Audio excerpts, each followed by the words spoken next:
Kanalıma, mutfağıma hoş geldiniz. Bugün sizlerle kapalı pizza yapalım. Pide tadında.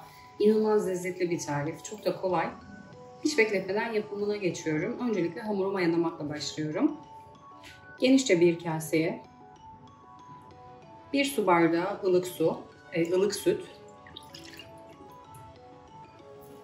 1 su bardağı ılık su, 1 çay bardağı sıvı yağ, silme 2 tatlı kaşığı tuz, 2 tatlı kaşığı kuru maya. Öncelikle kasemin içine 3 su bardağı un ekliyorum.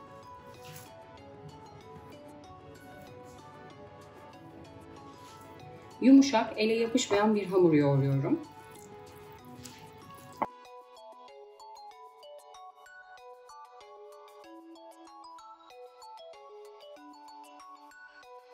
Hamuru yoğurmaya tezgahta devam edeceğim. Kasede toparladıktan sonra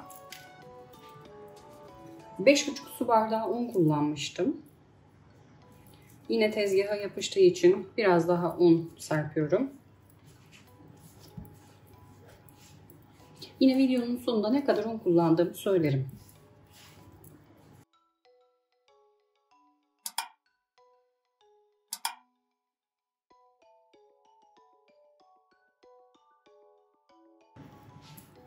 Hamurumu iyice özleşene kadar yoğurdum. Yumuşak, ele yapışmayan bir hamur elde ettim. Toplam 5,5 su bardağı un kullandım. 6 su bardağından bu kadar un kaldı.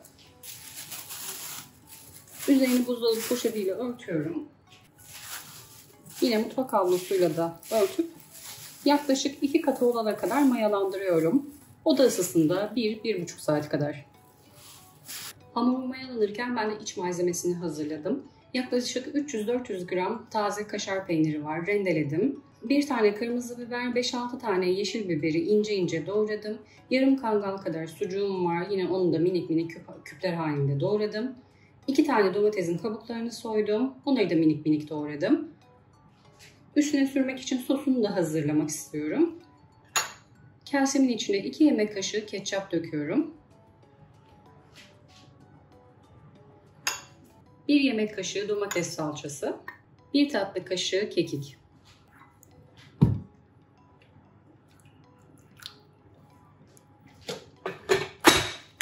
Çok az su ilave ediyorum sürülebilecek kıvama gelene kadar. Yaklaşık 3-4 yemek kaşığı.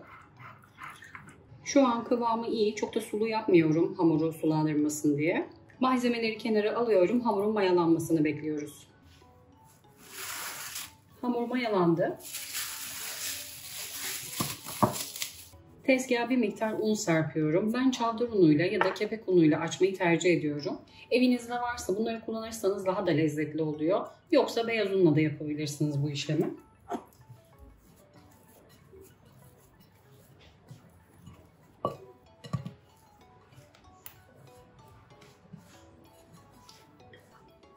Yine üzerine de biraz un serpiyorum. Hamuru aşağıdan yukarı doğru havasını alıyorum. Rahat bezelemek için silindir haline getirdim. 7 parçaya ayırıyorum. Bezeleri koyacağım tarafa da biraz un serpiyorum.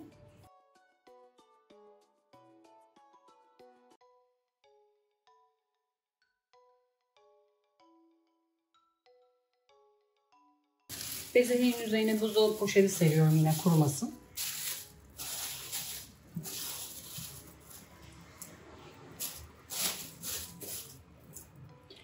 İlk bezeyi alıyorum, merdane ile oval biçimde açıyorum.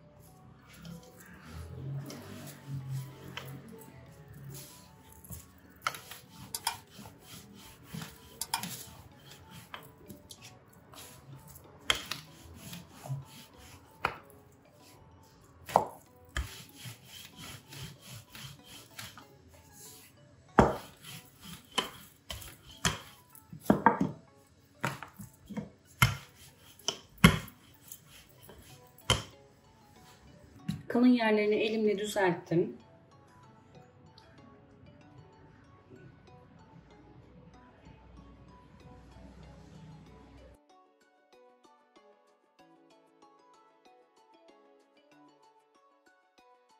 Bol miktarda kaşar peyniri koyuyorum. Yanlarına çok fazla getirtmiyorum oraları kapayacağımız için.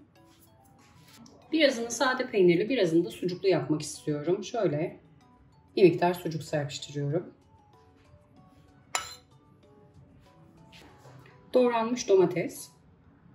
Çok suyundan almıyorum domatesin. Domatese tuz eklememiştim daha fazla sulanmaması için. Bir miktar domates serpiştiriyorum. Doğranmış biberleri de üstüne ilave edip kapatacağım. İsteğe bağlı olarak üzerine kekik serpebilirsiniz. Bence çok yakışıyor. Serpiştiriyorum. Çekiştirerek de böreği formunda kapatıyorum.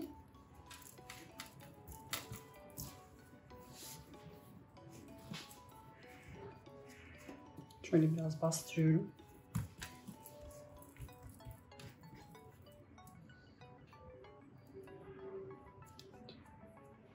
Kenarlarını bu şekilde parmağımla içeri doğru kıvırıyorum. Şöyle bastırıyorum ki sonradan açılmasın. Alttan alıyorum. Şöyle parmağımla sıkıştırıyorum. Yine alttan alıyorum. Parmağımla sıkıştırıyorum.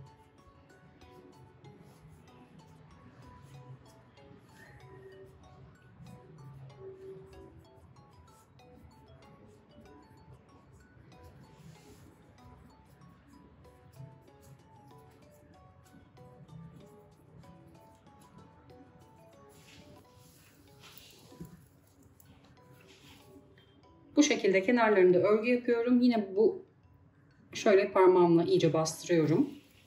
Açılma yapmasın. Yağlı kağıt serdiğim fırın tepsisini diziyorum. Yine aynı şekilde diğerlerini de açıp kapatıyorum.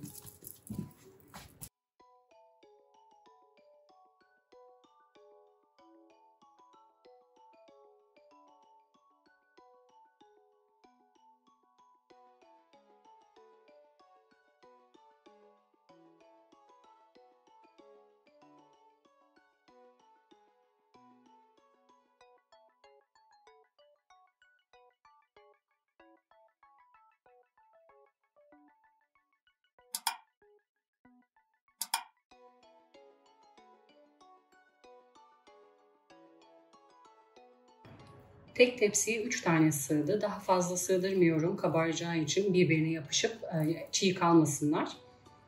İkinci tepsiyi yaparken birinci tepsinin üzerine havlu veriyorum ki üzerleri kurumasın.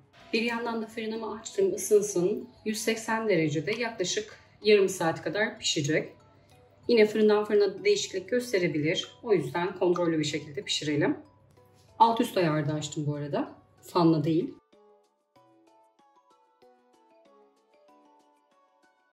Ketçaplı ve domates sosunu pizzaların üzerine sürüyorum.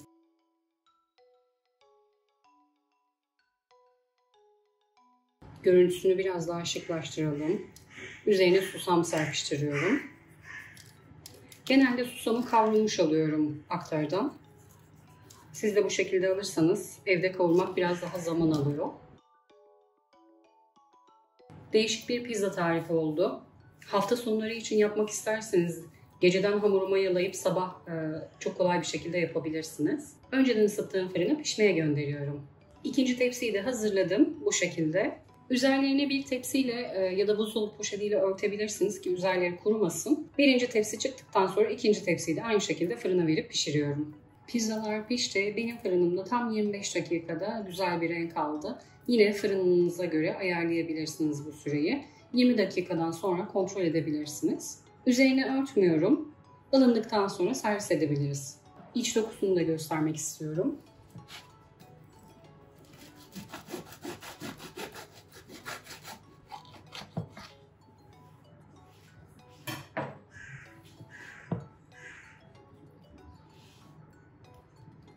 Sıcak sıcak. Kaşarlar eridi. Herhangi bir çatlama yok.